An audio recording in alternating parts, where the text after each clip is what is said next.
दुनिया शाहरुख खान को सिर्फ बॉलीवुड का किंग खान समझती है, लेकिन बहुत कम लोग जानते हैं कि उनके नाम के आगे डॉक्टर भी लगता है।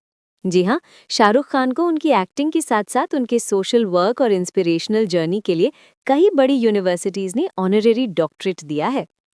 उन्हें university of Bedfordshire, university of Edinburgh और the university of law London जैसी इंस्टीट्यूशंस ने ऑनरेरी डॉक्टरेट से सम्मानित किया है।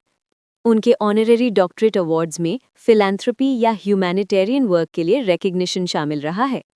शाहरुख खान की Meer foundation acid attack survivors की मदद करती है, medical aid, legal support, counselling और रिहेबिलिटेशन तक देती है। मीर फाउंडेशन महिलाओं की एम्पावरमेंट और एसिड अटैक सर्वाइवर्स के सपोर्ट पर काम करती है।